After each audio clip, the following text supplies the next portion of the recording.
Dollar. Dirt and money, no soul. Had to go and get it, ain't no time to kick it. Got a stack and flip for my foes. Dollar. Please tell me you can hear me. Don't turn your back and don't neglect me. Just let me know if you need me. Dollar. Let me watch out for my partners. Keep my money long, get my team strong. Let me run away from my problems. Yo, what's good, original crew? It's your boy DJ New Kid, your girl. Sierra Nicole. Back on the channel with another one. We back on the channel with another reaction. We back on the channel with another Kid and C original. Welcome back to the channel, man. If you're back or new to the channel, just simply haven't done so already, go ahead, please. Let the loop. Make sure that you like, comment, share, and subscribe. And don't forget to turn on your post notifications so that you're always notified when I upload a new video. I guess it ain't just you today, it's me, huh? But also go ahead and check out the links in the description box down below. You already know where to go. Go ahead and go over there to the main channel, show us some love, support. Peace and positivity. As well, we got the socials right above us. Y'all already know what to do with that. Go ahead and show us some love and support. But we got 3 terrifying unsolved mysteries.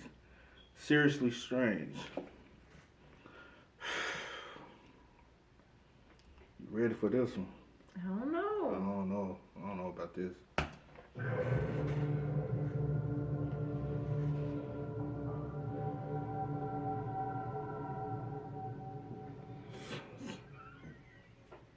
Oh no, see. There are people out there who are really good at figuring out a mystery. And then there are mysteries that are really good at never being figured out. He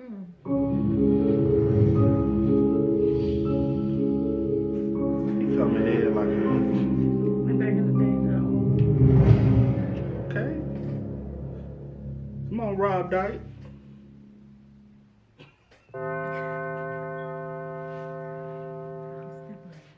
Just because you've lived in the same home for years and years doesn't mean you're not in for some surprises every now and again. See. William and Minnie Winston were an elderly couple in the mid-1980s who had been living happily together in their Atlanta home for over 20 years. They had shared a lot of experiences together in that home, but eventually an experience came that sent a chill down their spines unlike any other. When Minnie, awakening one night, came across blood splattered on the bathroom floor. Minnie quickly woke up William, and they both inspected the house to find blood spatter in more than just the bathroom, and they promptly contacted police. Police initiated an investigation, but weren't exactly prepared for what they'd find. Inside the house, not only was blood found in the places the Winstons had specified, but it was now found in the bedrooms, on the walls, in the basement, in the kitchen, and under a television set. The amount of blood found was considered to be alarming. Police naturally sought a reasonable explanation. However, they found it a bit hard to come up with one. William regularly underwent kidney dialysis at home, so police assumed that it must have somehow been William's blood, but Minnie insisted that it wasn't. Police decided to collect samples of the blood and took them in for testing, which revealed that the blood was human and type O. Only problem was that William and Minnie were both type A. The origin of the blood still... That's a good blood type, though. But that's another thing with it. You got to think about it like this. It was the 1980s. They didn't have DNA technology like they have now. Now you'll be able to run into the system and test who actually, try to figure out who blood it really is, if it's in the system or not.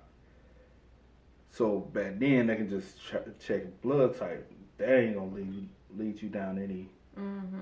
It's gonna remain. That's crazy. Remains unknown to this day, and William and Minnie are long gone. But it is said that the house that bled in southwest Atlanta is still currently occupied. I wonder if they tell them. That's strange, yeah. For many people, when bedtime comes, silence is golden. But for Jacqueline Cadow, there was no such thing upon lying her head on her pillow. When nightfall arrived and Jacqueline settled herself into bed, somewhere outside her bedroom window would come a wolf whistle, a whistle often used when a man might find a woman attractive. Over and over, every night, Jacqueline soon became restless, unable to sleep comfortably or find a person responsible. What would you do in that situation? I don't even know. You'll be trying, babe, we gotta go. I can't live here no more. We gotta go. We gotta pack up. I don't know. I don't care. They're gonna let us out our lease ASAP. We gotta hit the door. We gonna go find somewhere else to live. I don't care. Your credit good enough. You gonna go. Those you gonna say, bro? Unable to sleep comfortably or find a person responsible. Jacqueline did her best to go about living her life. She had a relationship to tend to, after all. She was deeply in love with a state trooper and eventually announced her engagement to him. How wonderful. But this is when things started to change. The one known simply as the Phantom Whistler had heard the news. The whistling turned from taunting wolf whistles to the tune of a funeral march. At the tail end of each song, the Phantom would break into a blood-curdling moan. Jacqueline and her family were terrified. They couldn't escape the Phantom. He seemed to know every detail of Jacqueline's life. He was very displeased by her decision to marry and would often call her at home to tell her that he'd kill her if she went through with the wedding. But soon the Whistler wasn't bound by limitations of the night. Jacqueline, while at work one day, suddenly heard that familiar whistle once again, as she had every single night, and in terror and disbelief, collapsed. Yet again, those who searched came up empty-handed. No one could capture the Phantom, leading some to believe he was exactly that. Nah, it's somebody she knows. Somebody it gotta be. Either somebody she knows, somebody she worked with, somebody who is very close to her that she doesn't suspect. I don't know. That's crazy. That's crazy. It's somebody who, you know what I'm saying, wanted her, but I don't know. That's capture the Phantom, leading some to believe he was exactly that. Jacqueline's plight reached newspapers and even with people passing by her property to try to catch a glimpse of the Phantom and law enforcement actively seeking out the one responsible, no one ever saw a thing. Eventually, Jacqueline stayed with relatives, being unable to remain at home anymore due to the torment from the Phantom. It didn't work. Outside the bedroom window came an all-too-familiar whistle, a funeral march just as before. When she moved to stay with her fiancé's family in another attempt to get away, her mother received a phone call. The voice told her mother to tell Jackie that he knew she was staying with her fiancé's family. But Jacqueline was undeterred by the elusive Phantom Whistler. She married the love of her life regardless, and the Phantom Whistler never stayed true to his promise. If he had been in attendance that day, he never said a word, nor whistled a single tune. Jacqueline's state trooper husband... What if it was the state trooper the whole time? Shut up. It could, you get what I'm saying? It could have been him. For him to know everything, like, I don't know. I hope no. It could have been. People are strange and weird like this. It could have been like he was messing with her the whole time and not like trying jokingly, but actually like yeah, I know what you mean. Yeah. Kept her safe from the Phantom, who faded back into the shadows for good. That's strange. I don't know what that one, man. Have you ever heard a suspicious sound coming from somewhere inside your house? Probably nothing, of course, just your imagination getting the best of you. Unless it's not.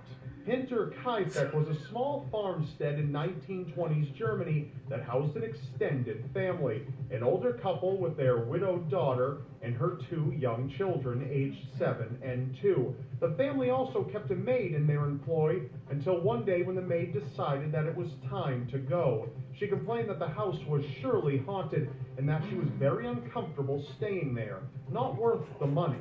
So she packed up her things and quit, leaving the creepy farm behind. Truth be told, this decision was the best one she could have made. Though the family didn't exactly buy into anything paranormal happening with their farm, there were a few peculiar things that happened that the father made his neighbors aware of.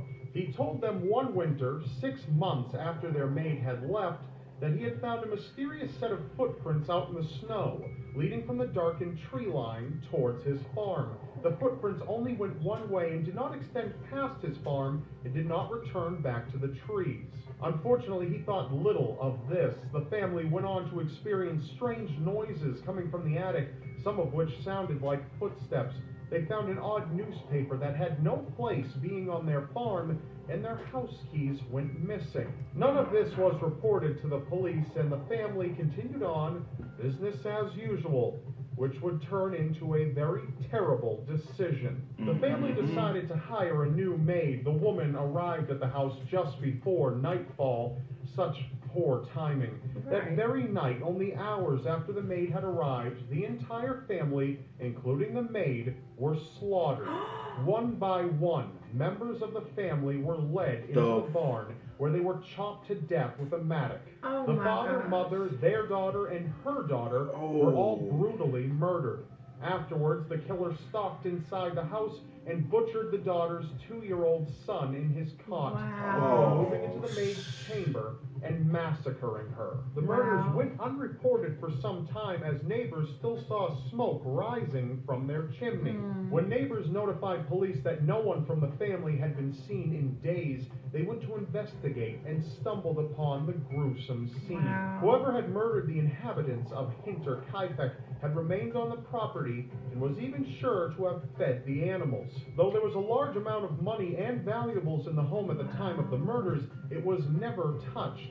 When they found the body of the 7-year-old daughter in the barn, they had determined she had remained alive for hours after the murder of her family and had witnessed it. For unknown reasons, she had ripped out clumps of her own hair before she died. The farm was torn down the following year in 1923, and to this day the case remains unsolved. The world is full of... That is just crazy, bro. That one made me so sad. No, bro. I can't believe that, man. That was some brutal. I'm trying to limit my cussing on this channel. But that's some brutal. Hey, yes. That made me so sad. Like, that's some unbelievable stuff. And then it's unsolved. Like, this happened years and years ago. Oh my god. The fact that he just lingered around the house for days. Feeding the animals. Ain't nobody noticed. That's another reason why you kind of don't want to live out in the middle of nowhere. You ain't got nobody around. Nah. But hey, if y'all enjoy these type of content, let us know in the comment section down below, so we can make sure we keep delivering y'all the spookies. The spookies. Hey, the spookies, man. Let us know let us know some of y'all favorite scary, thrill-seeking content, so we can make sure we most definitely react to those on the channel, man. But as always, man, I just go by the name DJ. We are. Y'all. Ain't no time to kick it. Got a stack of flip for my foes. Dollar. Please tell me you can hear me. Don't turn your back and don't neglect me. Just let me know if you need me. Dollar. Let me watch out for my partners. Keep my money low, get my team strong. Let me run away from my problems.